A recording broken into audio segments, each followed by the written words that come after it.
en el libro.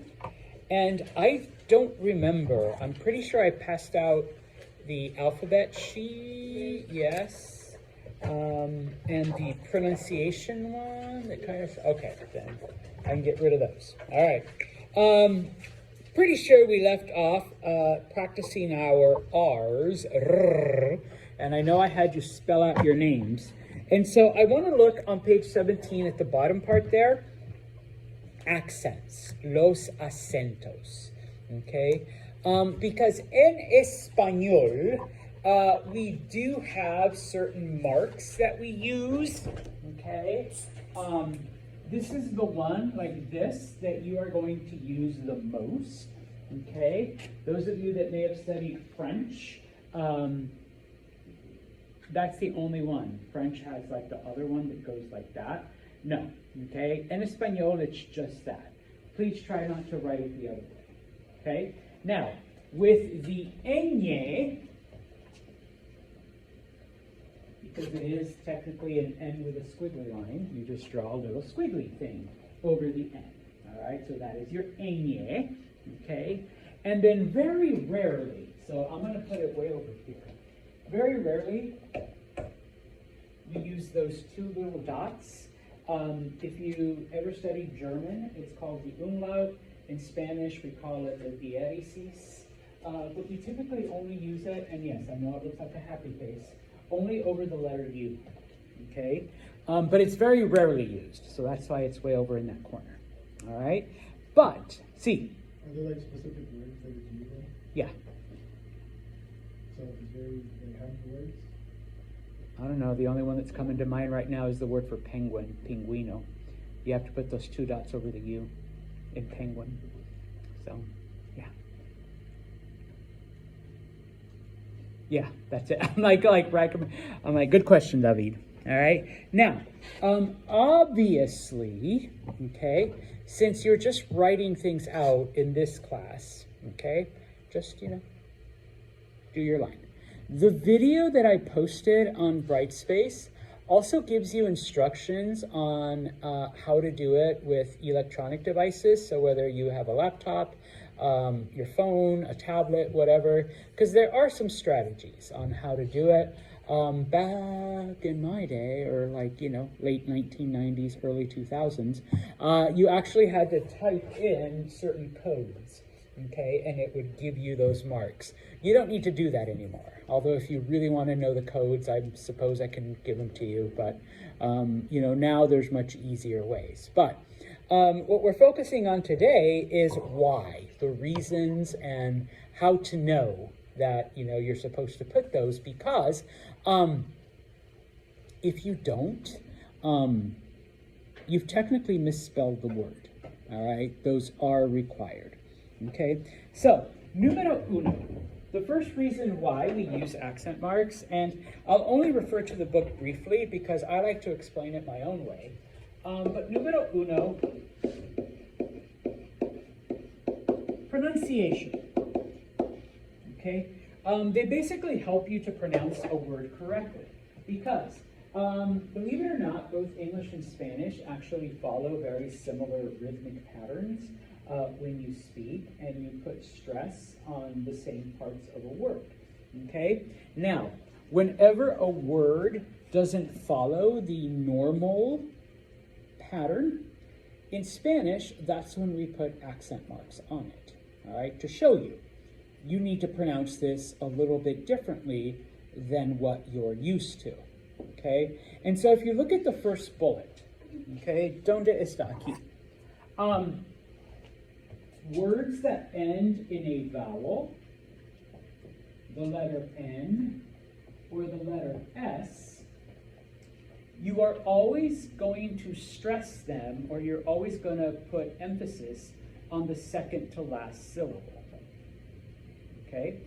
English does the same thing, just FYI. All right? So for example, mesa means table. I learned this in kindergarten.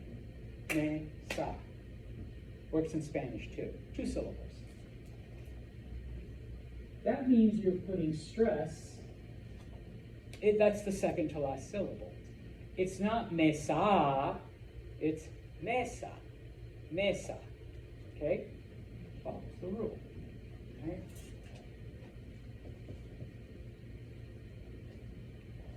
Silla means chair. Silla, silla. It's not silla, all right? And most of you will say this correctly because that's how you would say it in English too, okay? But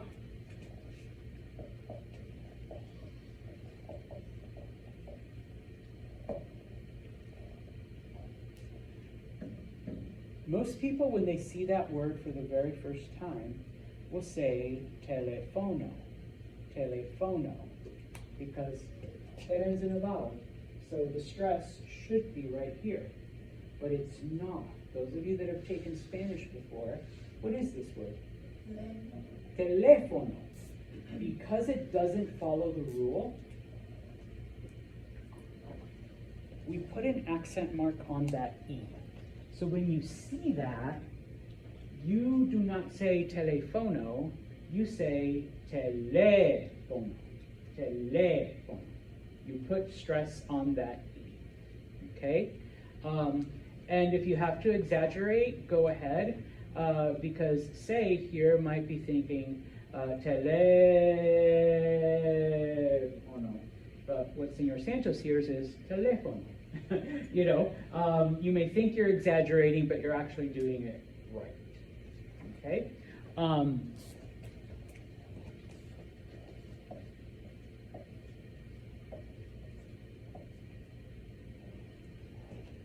What's that word? Sábado. Yeah. Now, some students, very first time they see it, sábado. Because once again, that's the natural pattern, all right? It ends in a vowel, second to last syllable. But the word sábado breaks the rule, so we put an accent mark on the A, so now you know to say sábado, sábado, okay? So when you see an accent mark, put stress on that vowel. It'll only be on vowels too, all right? We're not Portuguese who likes to put it everywhere, okay? We only put them on vowels, all right? Oh, some people are like, what else, Santos?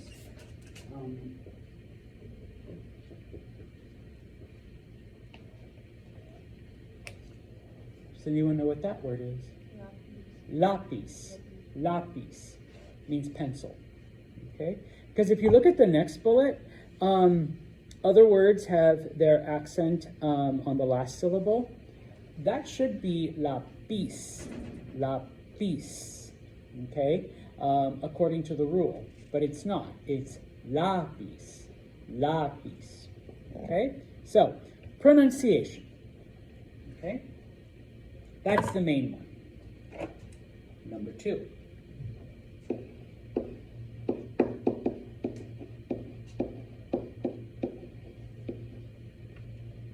Homonyms.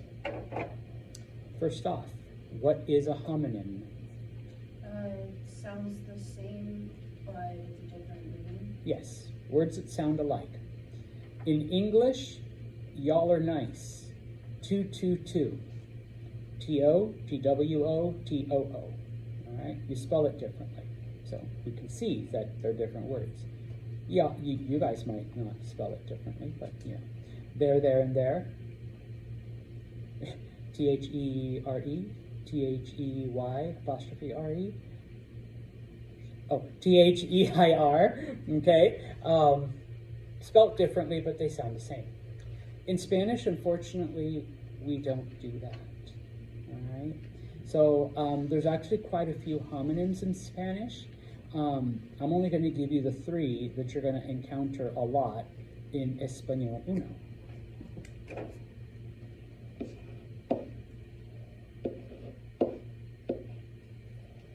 The only difference we make is an accent mark, okay?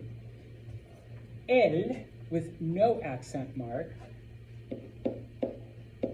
means the. El libro, el teléfono, the book, the phone. El with an accent mark means he. Okay? So if I point to Brady, él habla español. He speaks Spanish. Okay? Obviously, when I'm saying it, just like 2, 2, and 2, all right, there is no difference. Context obviously tells you, all right, el libro, he book? Oh no, the book, all right? But when you write it down, okay, in English, T-O-T-W-O, but in Spanish, you put an accent mark or you don't, all right? The next one.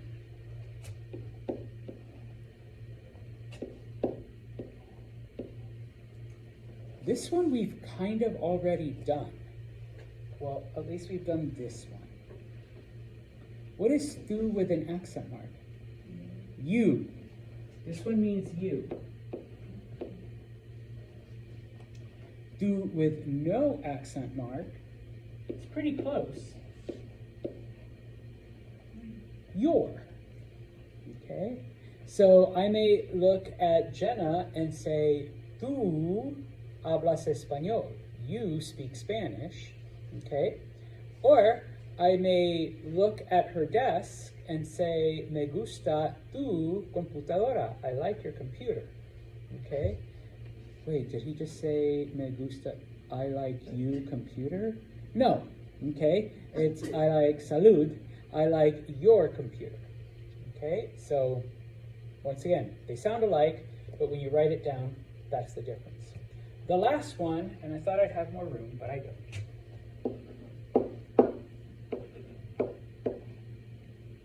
C and C. Okay? Now, in my last class, I had someone be like, well, I know one of those means yes, C. Does anyone know which one means yes? Oh. Yes. I mean C. Okay? Muy bien. So this one means yes. This one means if. Okay?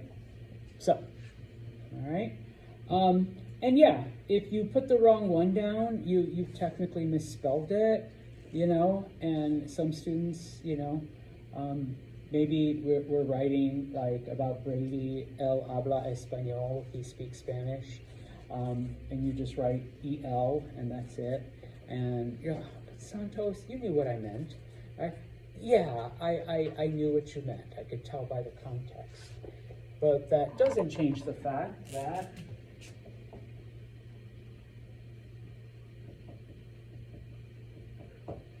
you're an idiot, okay? Now some of you are like, what's wrong with that? All right, then that's your problem. No, it should be apostrophe R-E, okay? Not, well, yeah, we knew what you meant, but you know, you still wrote it wrong, okay? And yes, I'm one of those who corrects you on texts and stuff, okay? So, all right? Third reason for accent marks.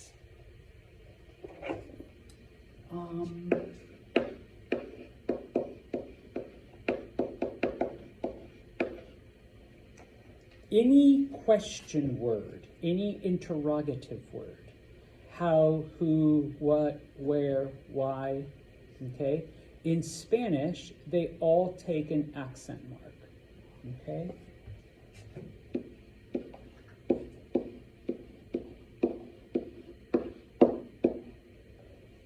Does anyone know what donde means? Where? ¿Dónde está el baño?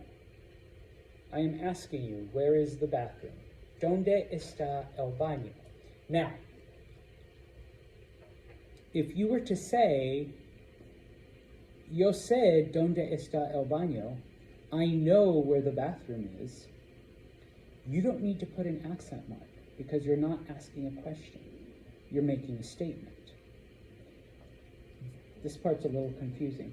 Only if you're using the word where as an interrogative does it actually take an accent mark. Okay?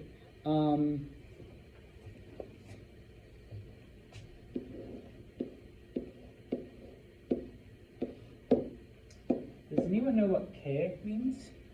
What? Okay? I could ask, you know, Emma, ¿qué es eso that you're drinking? All right, what is that? Okay, and she might answer, truthfully, Santos, yo no sé qué es. I don't know what it is. Barista just handed it to me. It's yummy. All right, I'm drinking it. My question, ¿qué es? What is it? Accent mark. Her answer, I don't know what it is, but it's good. All right. No accent mark, because she's just saying, I don't know what it is. No sé qué es. All right.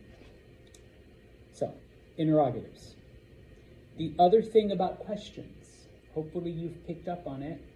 What do all questions need to start with? The question Upside down and backwards. Okay? Don't worry about them being neat or pretty or even or matching. As you can tell, mine aren't. Okay? In my last class, a student was telling me that their high school teacher told them to just write a D and then get rid of the but. And I'm like, yeah, write a D and then get rid of the but. All right, that's basically it. Okay? When it comes to, but your questions do also need to start with an upside down question mark. And I'll do it in another lesson, but if you do watch that video, I do show you not only how to create these, okay, and the enye, but also how to do this, okay, the upside down and backwards question mark. All right. Preguntas. Because, just FYI, one of your questions on the test will be, why do we have accent marks in Spanish? All right, so you should be able to tell me, number one, they're used for pronunciation to help you pronounce words correctly. Number two, they're used to and if you want to use the term homonym, go ahead, or if you just want to say between words that sound alike but mean different things, we use accents for that, and we use it for question words, all right, for interrogative words. All right, that's it. Okay? Now, when it comes to spelling things out, and you are lucky you have me as a teacher, because that is my first name. Okay? If I were to spell out my name, I would say R-O-M, A con acento, N. Okay, so R-O-M-A with an accent mark, N.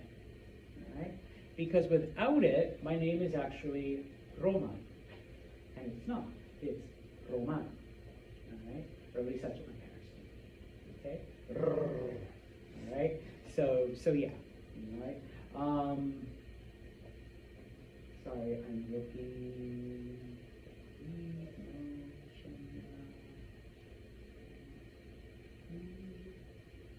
No, none of you would have accent marks. Okay. In my other class, there's a girl named Faith, and that actually translates to Faye. And the word Faye actually has an accent mark on the E. So her name is F-E con acento. Okay. No. Okay. The rest of you are safe. Okay. And none of you have an enye, but you were just safe. Okay. Preguntas on that. All right, now, I meant to show you something to start, and it has to do with